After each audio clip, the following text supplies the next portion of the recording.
Axşamınız xeyir olsun. Azad Azərbaycanın xəbərlər xidmət efirdə öz işini davam etdirir. Əvvəlcə xəbər başlıqları ilə tanış olaq.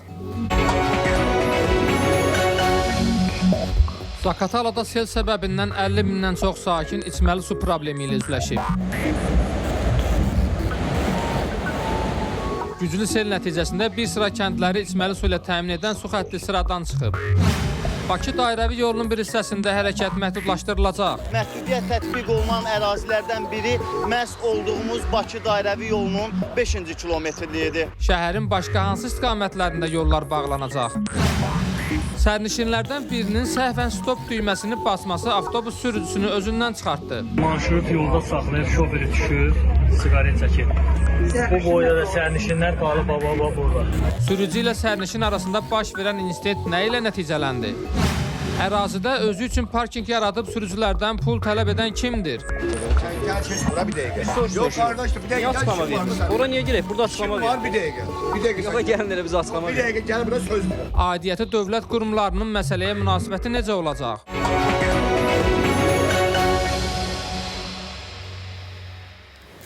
İndi isə daha ətraflı Azərbaycan və Gürcüstan arasında təbii qazın Gürcüstana təchizatı barədə saziş təsdiqlənib. Prezident İlham Əliyev bununla bağlı Azərbaycan Respublikası hökuməti ilə Gürcüstan hökuməti arasında təbii qazın Gürcüstana təchizatı barədə sazişin təsdiq edilməsi haqqında fərman imzalayıb. Fərmanla saziş qüvvəyə mindikdən sonra İqtisadiyyat Nazirliyi onun müddəalarının həyata keçirilməsini təmin etməli. Xarici İşlər Nazirliyi sazişin qüvvəyə minməsi üçün zəruri olan dövlət daxili prosedurların yerinə yetirildiyi barədə Gürcüstan hökumətinə bildiriş göndərməlidir. Azərbaycandan tranzit keçməklə Rusiyadan Ermənistana propan və gübrə göndərilib. 14 vaqondan ibarət çəksi 470 ton olan propan və 5 vaqondan ibarət çəksi 339 ton olan gübrə Biləcəri stansiyasından böyük kəsik istiqamətinə yola salınıb. Qeyd edək ki, bugünədək Rusiyadan Ermənistana Azərbaycandan tranzit keçməklə 36 min tondan çox taxıl, 8 min tona yaxın gübrə, 1136 ton propan, 133 ton alüminium və 414 ton antrasit göndərilib. İndiyədək Azərbaycandan Ermənistana 14 mindən çox dizel, 5 min tona yaxın 92 və 95 markalı benzin ixrac olunub. Güclü leysan yağışları Balakən və Zaqatalada fəsadlar törədib. Çaylarda suyun səviyyəsinin kəskin artması daşqınlara səbəb olub. Yaşayış məntəqələri və təsərrüfatlara ziyan dəyib. Zaqatalanın bir hissəsi aşağı və yuxarı Tala kəndləri içməli su problemi ilə üzləşib. Bəzi kəndlərdə evləri və həyətyanı sahələri sel suları basıb.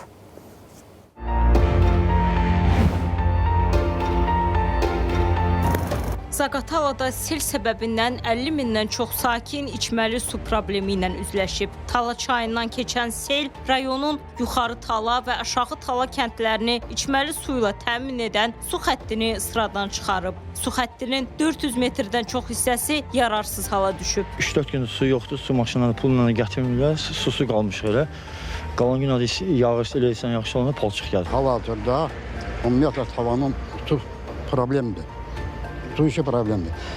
Bütün xalq su alır. Gələn sel suları yuxarı Tala və aşağı Tala kəndlərinin içməli su xəttini bir 400 metrə yaxın təmiz sel aparır. Bütün istiqamətlərdə işlər gedir və nəzarətdədir. Zaqatalada içməli su məsələsi ilə bağlı sorğumuza cavab olaraq Zaqatala su meliorasiya sistemlərinin istismarı idarəsindən bildirildi ki, əhalinin yenidən içməli su ilə təminatı istiqamətində işlər aparılır.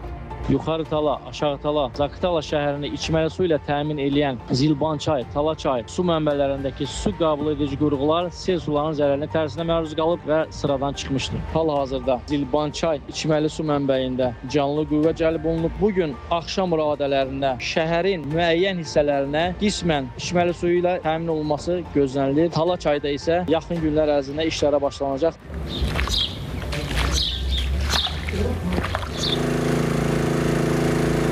Bu mahallada var, atda var idi, inarda vardı. Onlar da yoxdur. Boğuldu ki 5 dənə toyuq qalıb. Balakən rayonu İti Tala kəndində isə sel sularının yaratdığı fəsadlar hələ də qalıb. Sel suları və lilin təmizlənməsi tədbirləri aidiyyatlı qurumlar tərəfindən davam etdirilir. Lil qalıbdır hamısı. Evinki elə bir çökübdür. Bir 15-20 sant beton hamısı çökübdür. 3 gündür bu vəziyyətdə. Kömək ediblər uşaqlar, qonşular da belə sürtmüşəm hamısı çəkilib diyor. Kəndin 90%-dən çoxu su altında qalmışdır. Təxminən 400 evdən çox həyətyanı sahələrə, evlərə su daxil olmuşdur. Təsərrüfatlara ciddi şəkildə ziyan dəymişdir. Arılar, toyuq cücələr, mal-qara ziyan görmüşdür, tələf olmuşdur. Bələdiyyə sədri onu da bildirdi ki, vəziyyətlə bağlı bütün ziyan çəkmiş ərazilərə aidiyyatı qurumlar tərəfindən baxış keçirilib. Kənd ərazisində fəsadların aradan qaldırılması istiqamətində işlər davam etdirilir. Hacı Ömər İsayev, Ülkər Əliyeva, ATV Xəbər, Zaqatala, Balakən.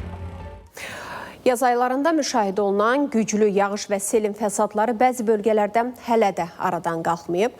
Quba rayonunun 1-ci Nüqədi kəndində qəzalı vəziyyətə düşən yeganə avtomobil yolu yüzlərlə sakinin gündəlik gidiş-gəlişini çətinləşdirməklə yanaşı onların həyatı üçün də təhlükə yaradır.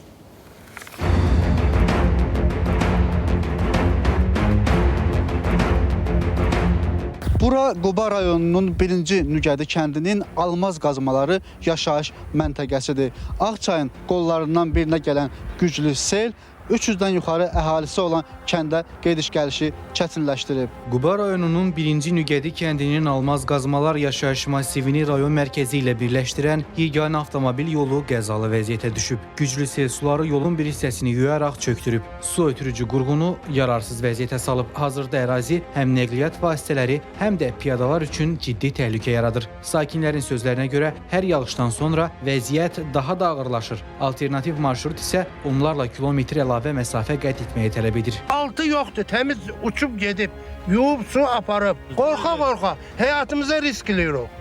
Çox. Valla, neçədən maşın düşüb buraya 50 qaldırmışıq, 10-dan 15 dənə kişi çıxardıblar buraya, qoyublar. Bu gecəsi var. Yaxşı, gündüz axı bir tərk keçdi. Axı gecə bu kənddə bir xəstə olanda bu skor hardan gəlir? Çay bir qoludur, yəni lazımsız bir şeydir. Ağçayın. Ağçayın. Yəni bu da oradan ayrılır, gəlib tezdən çay tökülür də. Buna axı bu nəzarət etməyə baxmaq lazımdır. Ya bunu aktivit eləmək lazım, yolu düzəltmək lazım. 80 dənə uşaq məktəbə gidən də. Təcili yardım da gələndə qalır məsələn körpünün üzündə zəng eləyir ki, keçə bilmir o buradan. Çox həyəcanlı, qorxulu yoldur. Yəni bu vəziyyətə düşüb, bu təbii yağışlardan əmələ gəlib.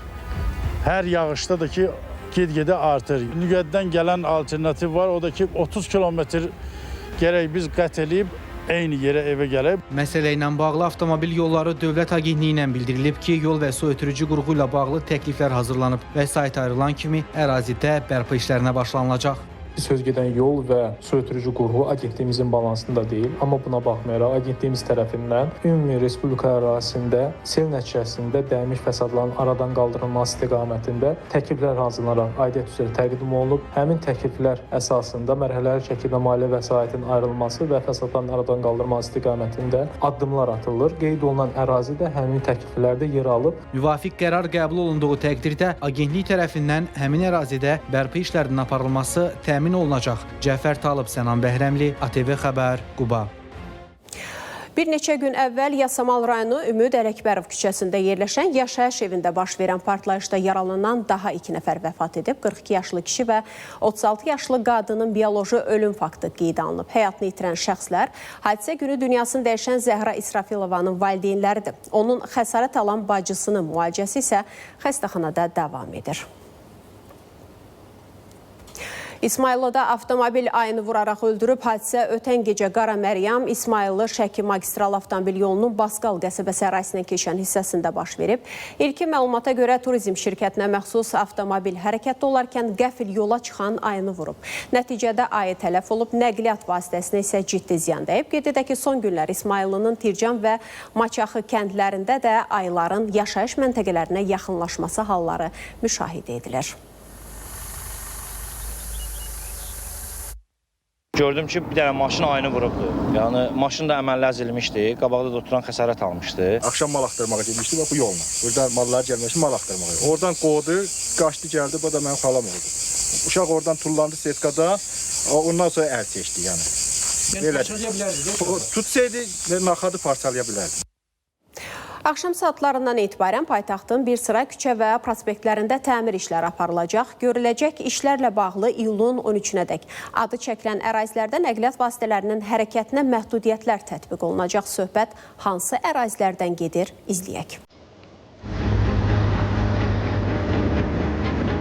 Paytaxtın bir sıra ərazilərində aparılacaq təmir işləri ilə əlaqədar bu gün axşam saatlarından iyulun 13-nədək nəqliyyatın hərəkəti mərhələli şəkildə məhdudlaşdırılacaq. Məhdudiyyət tətbiq olunan ərazilərdən biri məhz olduğumuz Bakı dairəvi yolunun 5-ci kilometrliyidir.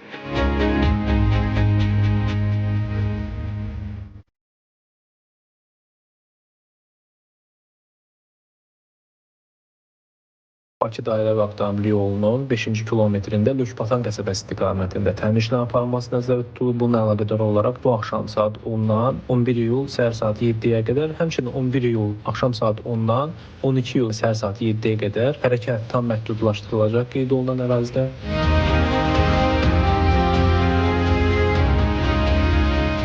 Təmir işləri aparılacaq daha bir ərazi Qəzənfər Musabəyov parkının yaxınlığıdır. Belə ki, Həsən bəy Zərdabi küçəsi ilə Mətbuat prospektinin kəsişdiyi hissədən başlayaraq Nazim Hikmət küçəsi və Abbas Mirzə Şərifzadə küçəsinə qədər olan ərazidə nəqliyyat vasitələrinin hərəkəti məhdudlaşdırılacaq. Eləcə də Səməd Vurğun küçəsi, Sənan Abdullayev küçəsi və Baksol yolunda da təmir işlərinin aparılması nəzərdə tutulur. 13 iyul səhər saat 7-yə qədər bu ərazilərdə də, yəni Səməd Vurğun küçəsinin Füzuli küçəsindən Bakıxanov küçəsi istiqamətində, həmçinin Baksol yolu Sənan Abdullayev küçəsində Ziya Bünyadov prospektindən Sənan Abdullayev küçəsi döngə 1-ə qədər nəqliyyat vasitələrinin hərəkəti mərhələli şəkildə tam məhdudlaşdırılacaq. Sürücülərdən alternativ marşrutlardan istifadə etmələri və yaranacaq müvəqqəti narahatlığa görə anlayış göstərmələri xahiş olunur. Nurlan Şiraliyev, Rahil Bəhruzədə, ATV Xəbər. Piyada zolağı var, lakin bu zolaq piyadaların rahat keçidi üçün heç də əlverişli deyil. Çünki zolağın düz ortasında bardür var ki, bu da həmin zolaqdan istifadə edən fiziki məhdudiyyətli şəxslərə, uşaq arabası ilə hərəkət edənlərə çətinlik yaradır. Sosial şəbəkələrdə bunu əks etdirən görüntülər də yayılıb. Söhbət Yasamal rayonu Abbas Mirzə Şərifzadə küçəsindəki piyada zolağından gedir. Maraqlıdır, piyada zolağı salınarkən piyadaların rahatlığı niyə nəzərə alınmayıb? Mən kalyaska ilə ölə bunu bura, okey. Yaxşı, mən getdim ora.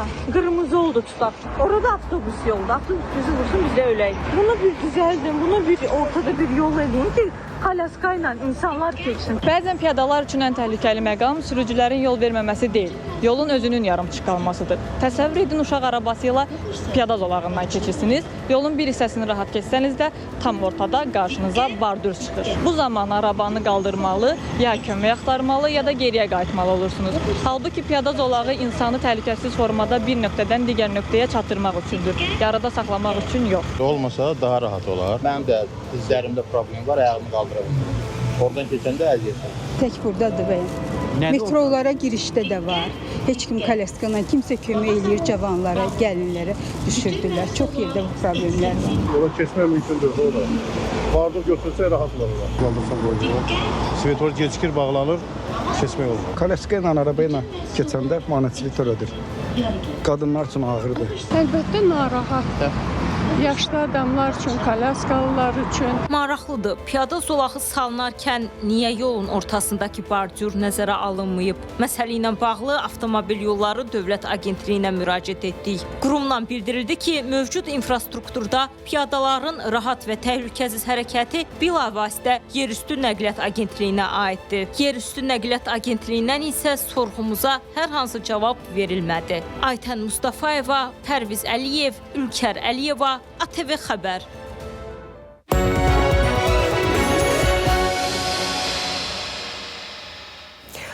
Prezident İlham Əliyev maliyyə tədbirləri üzrə işçi qrupu və çirkli pulların yuyulmasına və terrorçuluğun maliyyələşdirilməsinə qarşı mübarizə tədbirlərinin qiymətləndirilməsi üzrə Ekspertlər Komitəsinin prezidenti, Böyük Britaniyanın Maliyyə Nazirliyində İqtisadi Cinayətkarlıq və Sanksiyalar üzrə direktor Giles Thompson, Türk Dövlətləri Təşkilatının baş katibi Kubaniçbek Ömralıyev, Egmont qrupunun sədri, Polşanın Maliyyə Nazirliyinin Maliyyə Məlumatları Departamentinin direktor Mavini Elizabeta Franco Yaskeviç, Egmont Egmont qrupunun icraçı katibi Fransanın Maliyyə Kəşfiyyat Orqanının Beynəlxalq Əməkdaşlıq Departamentinin direktor müavini Jerome Borman, Maneval şirkətinin prezidenti San Marino'nun Maliyyə Kəşfiyyat Orqanının direktoru Nikola Muçelli, Egmont qrupunun sədr müavini Almaniyanın Maliyyə Kəşfiyyat Orqanının rəhbəri Daniel Telesklav və Egmont qrupunun sədr müavini Səudiyyə Ərəbistanının Maliyyə Kəşfiyyat Orqanının rəhbəri Məhəmməd bin Əbdürrəhman Al-Muhammanı qəbul edib. Söhbət zamanı ölkələrimizin Egmont qrupunun illik plenar sessiyasına ev sahibliyi etdiyi vurğulanaraq tədbirin yüksək səviyyədə təşkil olunduğu, orada səmərəli müzakirələrin aparıldığı qeyd olunub. Görüşdə Azərbaycanla nümayəndə heyətinə daxil olan qruplar arasında uğurlu əməkdaşlığın həyata keçirildiyi bildirilib, tərəfdaşlığın genişləndirilməsi ətrafında fikir mübadiləsi aparılıb.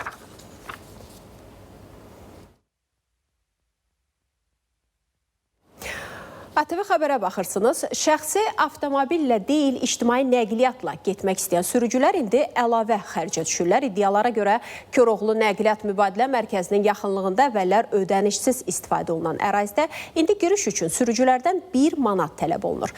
Sakinlər bunun qanunsuz olduğunu iddia edir. Biz də məsələni araşdırmağa çalışmışıq.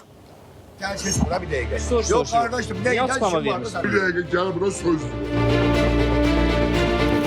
Kameranı söndürün, gəlin bura. Bu sözlər Koroğlu Nəqliyyat Mübadilə Mərkəzinin yaxınlığında sürücülərdən pul toplayan şəxsin kameramıza ilk reaksiyasıdır. Bu barədə birazdan danışacağıq. İndi isə gələk əsas problemə. Qaynar xəttimizə müraciət edən sürücülər iddia edir ki, Atletlər kəndinin yaxınlığında yerləşən bu ərazi uzun illər sürücülər tərəfindən pulsuz dayanacaq kimi istifadə olunub. Şəhərə avtomobillə daxil olmaq istəməyənlər maşınlarını burada saxlayıb, daha sonra isə ictimai nəqliyyatdan istifadə ediblər. Lakin iddia edilir ki, son bir neçə ayda vəziyyət dəyişib. Əraziyə köşk quraşdırılıb, giriş hissəsinə zəncir çəkilib və avtomobillərin daxil olması üçün hər nəqliyyat vasitəsindən 1 manat ödəniş tələb olunur. Pulsuz dayanacaq. Cəmaət nəqliyyatdan istifadə etsin deyə burada dayanacaq yaradıblar. Amma axıra baxlar gətirdilər bura lent çəkdilər, qapı da qoydular. Nə qədər alırlar? 1 manat. Bax, maşınlar saxlayıb orada, bax, yolun qırağında. Onlar burada dayanmalıdırlar. Nəyə görə saxlayırlar? Manat verməsinlər deyə. Verməsəniz nə deyirlər?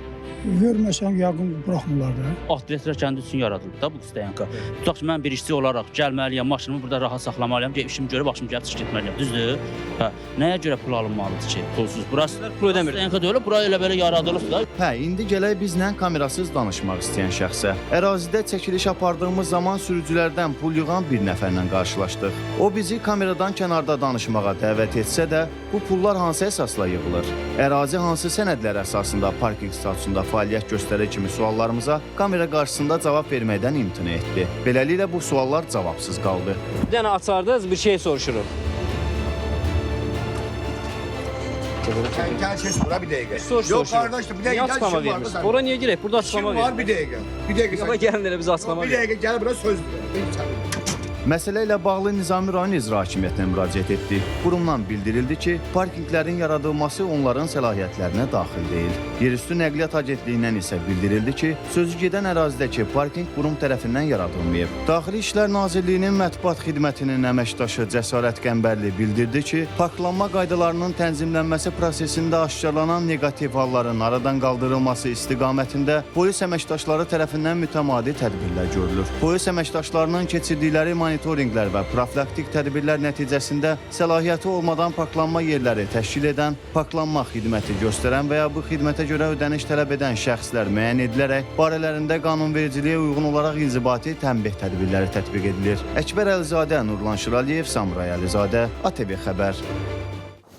Paytaxtda ictimai nəqliyyatda baş verən hadisə sosial şəbəkələrdə geniş müzakirələrə səbəb olub. İddialara görə 13 nömrəli marşrut avtobusunun sürücüsü sərnişinlərdən birinin səhvən stop düyməsini basdığına etiraz olaraq avtobusu dayanacaqda saxlayıb, qapıları bağlayaraq nəqliyyat vasitəsindən enib.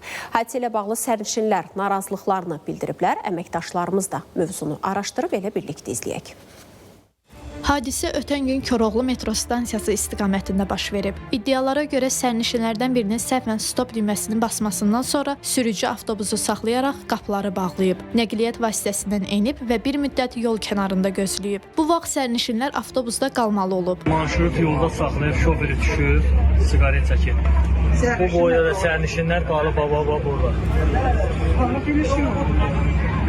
Belə vəziyyətdə sürücünün davranışı nə dərəcədə doğrudur? Avtobus sürücüləri bildirirlər ki, sərnişinlərlə narazılıq yaşansa belə peşəkarlıq qorunmalı, marşrutun hərəkəti dayandırılmamalıdır. Düzgün hərəkət eləməyin. Niyə? Ona görə ki, sərnişin əsəbləşmək lazım deyil, sərnişin yola vermək lazım ancaq. Mübahisələr olur, bəli, amma hər işində öz çətinliyi var. Biz nə deyə bilərik? Sürücü yəqin əsəblərinə hakim ola bilməyib, düşüb yerə biraz sakitləşmək üçün. Sərnişinlərdir və bəziləri var, onlar kobuddur, minirlər bizə üstdən aşağı baxırlar, bəzi sərnişinlər, amma elə sərnişinlər var ki, daha yaxın, daha xoş münasibət bəsləyirlər. Sərnişinlər hesab edir ki, ictimai nəqliyyatda əsas məsuliyyət təhlükəsiz və fasiləsiz daşınmanı təmin etməkdir. Onların fikrincə fərdi narazılıq digər sərnişinlərin mənzil başına vaxtında çatmasına mane olmamalıdır. Orada düz hərəkət eləməyib, düşüb irad bildirərdi ona, yoxsa düşüb gedib qapını bağlamaq nədir ki? Sərnişin daşıyır da intizamlı olmalıdır. Yəni onun öz keyfi deyil ki, elə qapını bağlayıb cəmaatı qoyum, hastayı bir də yaşayır. Əsəbləşib hövsələsini basmalıdır, yoluna davam eləməlidir. Olmaz. Bir nəfərə görə durub hamının qapını bağlayıb orada qoymaq olmaz. Qanacaqsızlıq cəmaat hörmətsizlikdir. Son vəzifəsi cəmaatı rahat evinə çatdırmaqdır. Məsələ ilə bağlı daşıyıcı şirkət Bakubas MMC-yə ünvanladığımız sorğuya cavab olaraq bildirildi ki, hadisə dərhal araşdırılıb və sürücünün davranışına hüquqi qiymət verilib.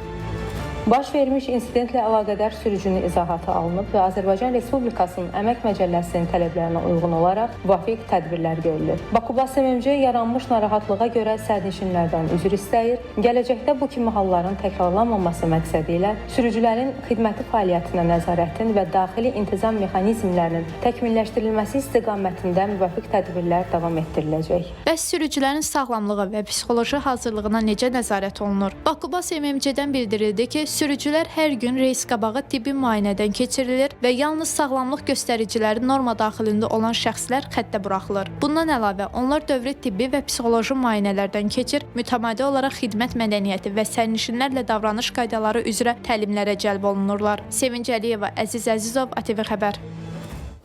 Paytaxtda və bölgələrdə silsilə oğurluqlar qeydə alınıb. Obyektlərdən nağd pul, qiymətli avadanlıqlar və müxtəlif əşyalar oğurlayan şəxslər polis əməkdaşları tərəfindən saxlanılıb.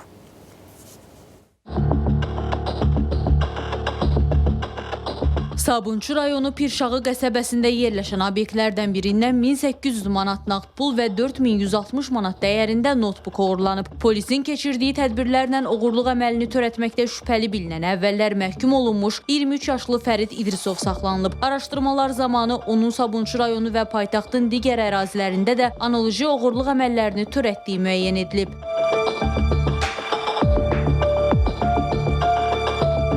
Xətai rayonunda yerləşən elektrik yarımstansiyalarından birində də oğurluq olub. Naməlum şəxs yarımstansiyadan cərəyan açarları və transformatorun mis şinlərini oğurlayıb. Hadisə nəticəsində yarımstansiyaya təxminən 10.000 manat maddi ziyan dəyib. Hadisəni törətməkdə şübhəli bilinən əvvəllər məhkum olunmuş 34 yaşlı Dəyanət Kərimov saxlanılıb. Ondan oğurladığı elektrik avadanlığının bir hissəsi aşkar olunaraq maddi sübut kimi götürülüb.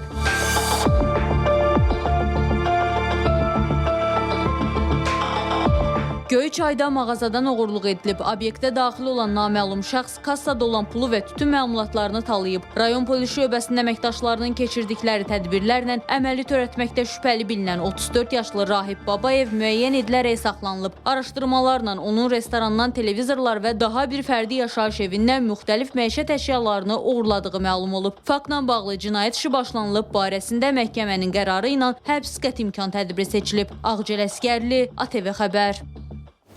Milli Məclisin növbəti plenar iclasında 22 məsələ müzakirəyə çıxarılıb. Deputatlar balıqçılıq təsərrüfatının inkişafı, kənd təsərrüfatında torpaqların parçalanmasının yaratdığı problemlər və digər maraqlı məqamlara diqqət çəkiblər.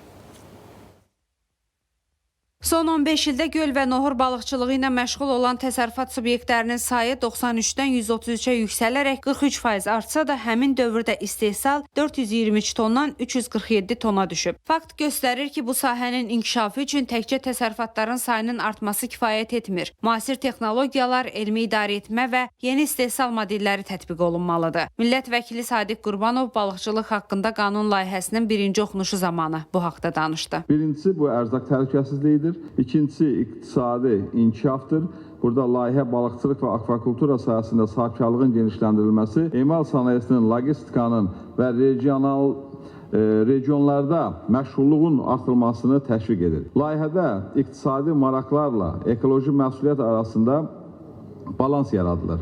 Nərə cinsli balıqların və digər qiymətli növlərin mühafizəsi, çürütökmə sahələrinin qorunması, digər növlərin belə deyək, qarşısının alınması, su hövzələrinin monitorinqi, meliorasiya ilə bağlı müasir hüquqi mexanizmləri də bu qanun layihəsi müəyyən edir. Torpaq sahələrinin parçalanması əkin təyinatlı istifadəni azaldır və aqrar sektorun inkişafını ləngidir. Kiçik təsərrüfatların iri təsərrüfatlarla müqayisədə özünü doğrultmaması, məhsuldarlıq göstəricilərinin aşağı olması və müəyyən problemlərin meydana gəlməsi həm dövləti, həm də sahibkarı ciddi narahat edir. Parçalanma torpağın əkin məqsədi ilə istifadəsini azaldır.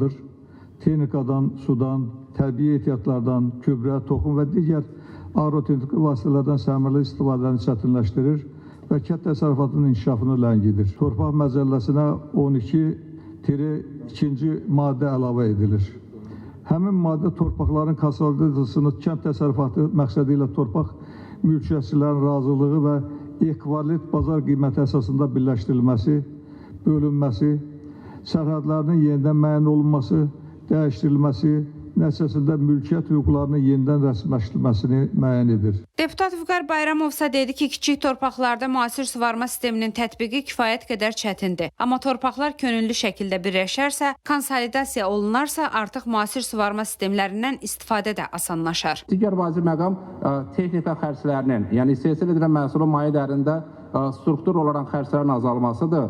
Çünki nəticədə konsolidasiya olduqda artıq texnikadan istifadə xərcləri də azalır. Xüsusən nəzərə alsaq ki, texniki olaraq kənd təsərrüfatı maşınlarının kiçik sahələrdə istifadə olunması daha böyük xərc tələb edir, nəinki konsolidasiya olunmuş birləşmiş ərazilərdə, sahələrdə. İcbari tibbi sığortanın tətbiqi ilə bağlı əməliyyatlar elektron qaydada həyata keçiriləcək. Layihənin qəbul edilməsindən sonra icbari tibbi sığorta sahəsində elektron xidmətlərin hüquqi əsaslarının təkmilləşdirilməsi, ambulator şəraitdə istifadə olunan dərman vasitələrinin elektron resept əsasında verilməsinin qanunvericiliklə tənzimlənməsi və icbari tibbi sığorta şəhadətnaməsinin elektron formada yaradılması təmin ediləcək. Turanə Tağızadə, Şəhriyar Əhmədli, ATV Xəbər. Təhsildə Keyfiyyətə Təminat Agentliyi xaricdə təhsil şirkətləri ilə bağlı müraciət edib. Bildirilir ki, agentlik xaricdə təhsil sahəsində, o cümlədən tanınma prosedurları ilə bağlı heç bir şirkətlə və şəxslərlə əməkdaşlıq etmir. Bunların fəaliyyətinə görə də heç bir məsuliyyət daşımır. Qurumun məlumatında deyilir ki, bəzi kütləvi informasiya vasitələrində xaricdə təhsil şirkətlərinin müvafiq elanlarında və özünü təhsil ekspertləri kimi təqdim edən şəxslərin paylaşımlarında vətəndaşlar xarici ölkələrdə yerləşən universitetlərə getmədən qiyabi və əyani təhsil alma formaları üzrə onlayn qaydada təhsil almağa təşviq olunur və sonda diplomların tanınacağı vədi verilir. Agentlik xaricdə ali təhsil almaq istəyən vətəndaşları və onların ailə üzvlərini qeyd olunanların nəzərə almağa çağırır. Rəqəmsal dünyada uşaqları gözləyən təhlükələr heç də az deyil. Məhz buna görə də bir çox ölkələr yaş məhdudiyyətlərini sərtləşdirir. Platformalar isə uşaqların təhlükəsizliyini təmin etmək üçün yeni mexanizmlər tətbiq etməyə başlayır. Günümüzü sosial şəbəkələrsiz təsəvvür etmək mümkün deyil. Lakin bu platformalar uşaqların həyatını risk altında qoyur. Bu səbəbdən də onların təhlükəsizliyini təmin etmək çox əhəmiyyətlidir. Mütəxəssislər hesab edir ki, uşaqların psixoloji inkişafı hələ tam formalaşmadığı üçün sosial şəbəkələrin alqoritmləri onların seçimlərinə və davranışlarına daha sürətlə təsir göstərə bilir. Alqoritmlərə cavab vermək, ondan yaxşı düşünmək imkanları uşaqların hələ ki yoxdur. Nəinki uşaqlar, böyüklər buna cavab verə bilmirlər. Bu baxımdan da uşaqların qorunması çox vacibdir. Sosial şəbəkələr deyəndə bütün həm burada Facebookdur, eyni zamanda YouTube'dur, TikTok'dur, Reelslərdir, bu bilirsiniz də kiçik, qısa metrajlı filmlər. Bütün bunları hamısına tətbiq olunur. Hamısı nəzərdə tutulur. Burada istisnasız olaraq. Çünki daha çox o elə virtual qumar oyunları nə qədər belə də uşaqların həyatını və yaxud da insan alverinin qurbanı olurlar. Əli Məmməd Nuriyev deyir ki, təkcə yaş həddi müəyyənləşdirmək kifayət etmir. Hesab açılarkən real yaşın yoxlanılması, valideyn razılığının alınması və platformalarda filtr sistemlərinin gücləndirilməsi səsləndirilməsi vacib şərtlərdəndir. Bununla yanaşı dövlət, platformalar və valideynlər arasında operativ əməkdaşlıq da əsas amillərdən biri sayılır. Sosial şəbəkələrdə filtrlər olmalıdır. Bu filtrlər vasitəsilə və platformalar bu filtrlərə cavabdeh olmalıdır. Yəni burada dövlət, platformalar və valideyn arasında ciddi sürətdə bir əməkdaşlıq olmalıdır bu proseslərin qarşısını alması üçün. Təlimlər keçirilməlidir. Həm valideynlər üçün valideynlər hansı informasiyanı necə dayandıra bilərlər. Eyni zamanda əgər uşaq zərərli informasiya alan kontentə qoşulursa, onda bloklama prosesinin də sadələşdirilməlidir. Mütəxəssis bildirdi ki, valideynlə platformalar arasında ciddi əməkdaşlıq yaradılacaqsa, məhdudiyyətlərin müsbət nəticəsi olacaq. Ağcəl Əskərli, Pərviz Əliyev, ATV Xəbər. Ölkədə qulaq dibi virusu ilə bağlı epidemioloji vəziyyət sabitli Səhiyyə Nazirliyinin məlumatında bildirilir ki, son günlər sosial şəbəkələrdə Bakıda qulaq dibi xəstəliyinin geniş yayıldığı ilə bağlı məlumatlar mövcud epidemioloji vəziyyəti əks etdirmir. Hər hansı epidemiya və ya kütləvi yayılma qeydə alınmayıb. Mövcud vəziyyət aidiyyatı tibb müəssisələri tərəfindən daim nəzarətdə saxlanılır. Zəruri profilaktik və əks epidemik tədbirlər ardıcıl şəkildə həyata keçirilir. Bildirilir ki, qulaq dibi virusu daha çox peyvənd olunmayan və ya natamam peyvənd olunan insanlar arasında müşahidə edilə bilər. Dünya gündəminə nəzər salaq, İranın cənub şəhərləri yenidən hava hücumuna məruz qalıb. Bir sıra şəhərlərdə intensiv partlayış səsləri eşidilib. Artıq İsrail də İrana qarşı hərbi əməliyyatlara qoşulmaq niyyətindədir. Yəhudi dövlətinin rəsmiləri bunu açıq şəkildə etiraf edir. İran hakimiyyəti isə istənilən hücumlara əvvəlki kimi sərt şəkildə cavab verəcəklərini bəyan edir. İranın cənub-şərqində yerləşən Konak liman şəhərindəki hərbi dəniz qüvvələrinə məxsus obyektlər hücuma məruz qalıb. İRNA agentliyinin məlumatına görə hücum 9 iyul axşam saatlarında 2 mərhələdə qırıcı təyyarələr vasitəsilə həyata keçirilib. Konakla yanaşı bu şəhər, Sirik və Çoğatək şəhərlərində də bir neçə partlayış qeydə alınıb.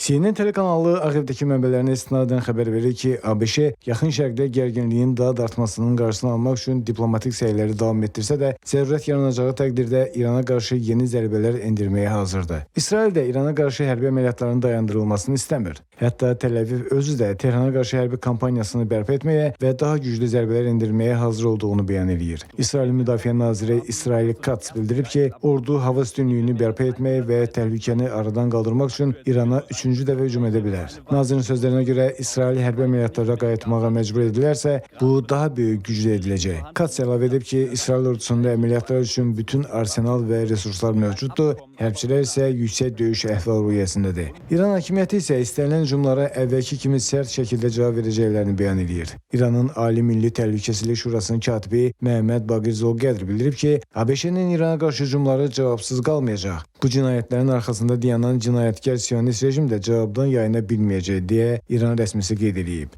Bu arada məlum olub ki, Qətərdən olan diplomatlar İran və ABŞ arasında gərginliyin azaldılması məqsədi ilə Tehrana səfər ediblər. Məlumata görə Qətər nümayəndələri İranlı rəsmilərlə intensiv görüşlər keçirirlər. Məsləhətləşmələr ABŞ-nin koordinasiyası ilə həyata keçirilir. Danışıqların əsas məqsədi tərəflər arasında daha geniş dialoq üçün zəmin yaratmaq və ABŞ-İran arasında əldə olunmuş atəşkəs memorandumunun icrasını müzakirə etməkdir. Bəxtiyar Fətulayev, ATV Xəbər. İranın mərhum ailə rəhbəri Ayətullah Əli Xamneyinin vida mərasimi İran və İraqda ən böyük kütləvi yürüş kimi qeydə alınıb. Press TV-nin məlumatına əsasən bu ölkələrdə keçirilən tədbirlərdə ümumilikdə 43 milyona qədər insan iştirak edib. Məşhəddə də böyük izdiham səbəbindən Xamneyinin cənazəsi İmam Rıza ziyarətgahına vaxtında aparılmayıb. Bu səbəbdən Xamneyinin nəşi dəfn yerinə helikopterlə daşınıb. Dəfn işləri gün batandan sonra yekunlaşıb. Dəfn mərasimində cənazə namazı böyük oğlu Mustafa Xamneyinin rəhbərliyi ilə qılınıb. Hazırki ali rəhbər Müctəbə Xamney isə həmin mərasimdə görünməyib.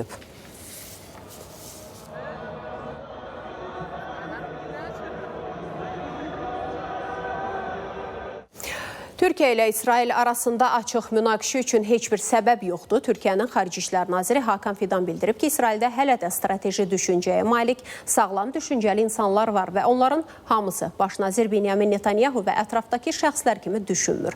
Netanyahu və onun komandası seçkilər yaxınlaşdıqca yeni düşmən obrazına ehtiyac duyur. Onlar Həmas, Hizbullah və İranla müharibə apardıqdan sonra insanların onlara rəğbət bəsləməsi üçün yeni düşmən axtarırlar. Hazırda bunu Türkiyə üzərindən etməyə çalışırlar deyə diplomat qeyd edir.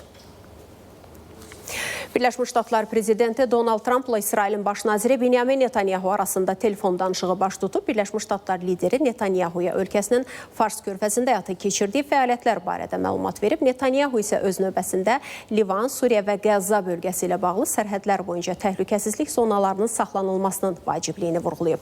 Tərəflər müxtəlif sahələr üzrə fəaliyyətlərin əlaqələndirilməsini də müzakirə ediblər. Yəhudi baş nazir Türkiyə prezidenti Rəcəb Tayyip Ərdoğanın İsraillə bağlı bəyanatlarının ciddi narahatlıq doğurduğunu bildirib. O, Ərdoğanın və onun ətrafının səsləndirdiyi fikirlərin İsrail dövlətinin mövcudluğuna qarşı yönəldiyini iddia edir.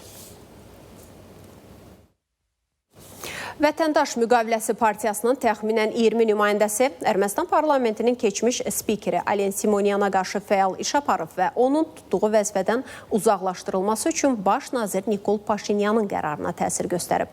Ermənistan mətbuatının yazdığına görə son aylarda hakim partiyanın üzvləri Paşinyana Simonyan haqqında ifşa edici materiallar təqdim edib.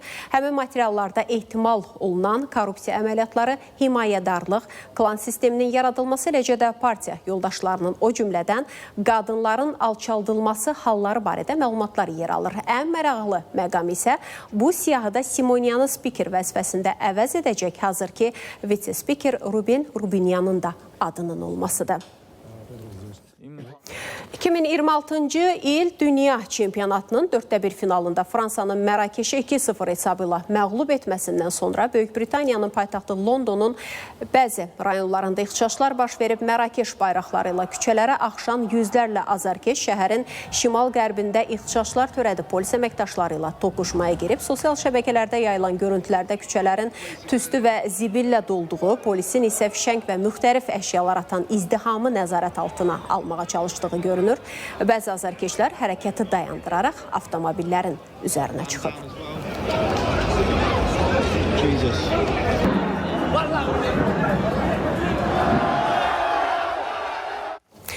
Avropada davam edən anormal istilər hər gün yüzlərlə can alır. Səhiyyə idarələri ölüm hallarının qarşısını almaqda acizdir. Köhnə qitə üçün xarakterik olmayan dəhşətli istilər meşə yanğınlarına da səbəb olub. Hazırda Fransa, Portuqaliya, Yunanistan və İspaniya meşə yanğınları ilə mübarizə aparır. İsti və küləkli hava alovun qarşısını almaqda çətinlik yaradır. Belçikada müşahidə olunan anormal istilər 2000-ci ildən bu yana ən yüksək ölüm göstəricisine səbəb olub. Yerli orqanların məlumatına görə iyunun əvvəlindən indiyə qədər bu ölkədə 1747 nəfər anormal istilərdən dünyasını dəyişib. Minlərlə insan tənəffüs çatışmazlığı və günvurma şikayətləri ilə xəstəxanalara müraciət edib. Brüsseldə havanın temperaturu bir neçə gün ardıcıl 35 dərəcəyə, bəzi bölgələrdə isə 38-40 dərəcəyə çatıb. Həddən artıq istilər səbəbindən bəzi yerlərdə iş saatları azaldılıb. Sinoptiklər təhlükənin qaldığını və yaxın günlərdə Belçikada yeni isti hava dalğasının gözlənildiyini bildirirlər.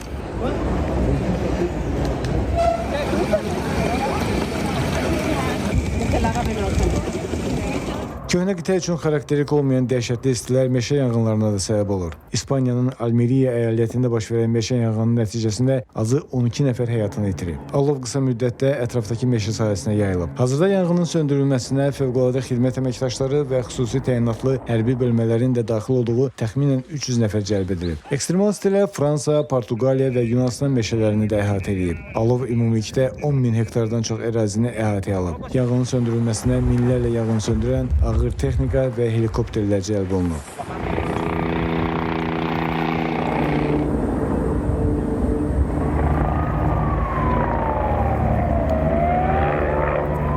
Ümumdünya Səhiyyə Təşkilatının baş direktoru Tedros Adhanom Ghebreyesus bildirib ki, Avropa ən sürətlə istiləşən qitə olaraq qalır və orada temperatur qlobal orta göstəricidən 2 dəfə sürətlə artır. Təxminən 150 milyon insan həddindən artıq temperaturdan əziyyət çəkir. İlkin hesablamalara görə iyun ayındakı isti hava dalğası ümumilikdə 3800-ə qədər insanın ölümünə səbəb olub. Təkcə Fransada 2025 ölüm halı qeydə alınıb. Bəxtiyar Fətullayev, ATV Xəbər. 34 ildən sonra Xocalı və Ağdərə sakinləri taxıl biçini aparır. Ümumilikdə hər iki rayonda 1000 hektardan çox ərazidə taxıl əkilib. Xocalı rayonunun Balıca kəndində həyata keçirilən torpaqların icarəsi layihəsinə 160-dan çox sakin müraciət edib. Onların 132-si təlim və imtahan mərhələsini uğurla başa vuraraq sertifikat əldə edib. Sertifikat alan 89 nəfərə ümumilikdə 1200 hektardan çox torpaq sahəsi uzun müddətli icarəyə verilib. Layihə çərçivəsində ailələrə orta hesabla 1,5 hektar torpaq sahəsi ayrılıb. Kənd təsərrüfatının səmərəli təşkili məqsədi ilə Balıca kəndində 9 kənd təsərrüfatı kooperativi yaradılıb. Bununla yanaşı kənddə 12 ailə kəndli fermer təsərrüfatı yaradılıb. Bu təsərrüfatlarda 42 üzv fəaliyyət göstərir və onların istifadəsinə ümumilikdə 150 hektardan çox torpaq sahəsi verilib. Taxıl zəmilərində kibrit yandırmaq, açıq oddan istifadə etmək, o cümlədən siqaret çəkmək, zəmilərin yaxınlığında tonqal qalamaq qəti qadağandır. Bu məkanlarda siqaret çəkmək üçün xüsusi yer ayrılmalıdır. Yolla hərəkət edərkən tam söndürülməyən siqaret kötüyü və ya kibriti yanar mayelərlə, islanmış materialları, eləcə də şüşə qab və şüşə qırıntıları ətrafa atmaq yol verilməzdir. Biçin mövsümünün ilin isti və quraq dövrünə təsadüf etdiyini nəzərə alaraq Fövqəladə Hallar Nazirliyi əhali, o cümlədən təsərrüfat sahibləri və eyni zamanda taxıl yığımında iştirak edən şəxslərə müraciət edib. İşdən sonra texnikanın sahələrdə saxlanılması, gecə vaxtı yanacaqla doldurulması, yanacaq və yağların ətrafa tökülməsinə yol verilməsi, texnikalarda əlavə yanacaq və yağlama materiallarının saxlanılması qəti qadağandır. Nəzərə alınmalıdır ki, biçindən sonra əkin yerinin yandırılması qadağandır və bu əməllərə yol verilməsi inzibati məsuliyyət yaradır. Birləşmiş Krallıqda bəzi nəm salfet növlərinin satışına qadağa qoyulacaq. Çoxumuzun gündəlik həyatımızda istifadə etdiyimiz bu məhsula xaricdə qadağa qoyulmasına səbəb nədir? İzləyək.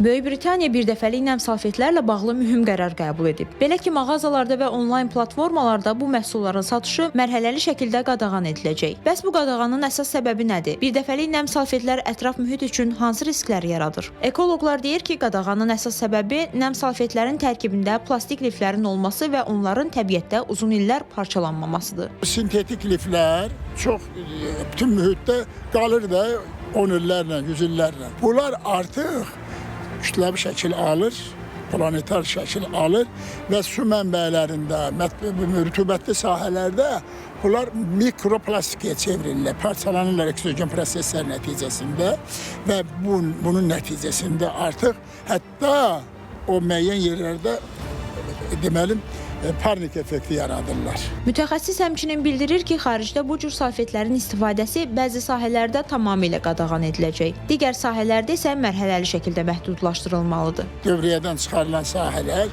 tibbi sahələrdir, aptek məhsullarıdır. Bax, bunlardan birmənalı çıxardılmalıdır. Uşaqlardan plastik deməli salfetkaları birinci növbədə, sonra qadınların makiyajlarına istifadə edirlər, o da bilirsiniz. Sonra antibakteriyal salfetkalar var, onlardan. Sonra ev təmizlik işlərində istifadə olunur, onlarda. Bunlarda hələlik məhdudiyyət qoyulacaq. Heç olmasa kağız məhsullarına keçmək lazımdır ki, yüngül selüloz kağızlardan istifadə olursa daha yaxşı olar. Bəs ölkəmizdə vətəndaşlar bu cür salfetlərin ətraf mühitə təsirlərindən xəbərdardırmı? Nəm salfetlərdən gündəlik həyatınızda istifadə edirsiniz? Eləmirəm. Ancaq dəstə lövhəni arada silirəm. Niyə zərər var ki? Nəm salfetkadır. Hələ silməyə bir şey yoxdur, silirsən. Burada nə var ki? Zərərli olduğunu düşünürsünüz? Xeyr. Hər hansı bir zərərinin olduğunu düşünürsünüz ekologiyaya? Zərərli olduğunu da düşünürəm, amma yenə də məcbur istifadə edirik. Qeyd edək ki, qərara əsasən plastik tərkibli nəm salfetlərdən ilk olaraq Uels imtina edəcək. Burada qadağa 18 dekabr 2026-cı il tarixindən qüvvəyə minəcək. Şimali İrlandiya və İngiltərədə qadağa 2027-ci ilin may ayından, Şotlandiyada isə 2027-ci ilin avqust ayında tətbiq olunacaq. Aysu Qayıbova, Həsənağa Dadaşov, ATV Xəbər. Azad Azərbaycanın xəbərlər xidməti bugünlük efirdə öz işini yekunlaşdırdı. Sağ olun, sağlıqla qalın.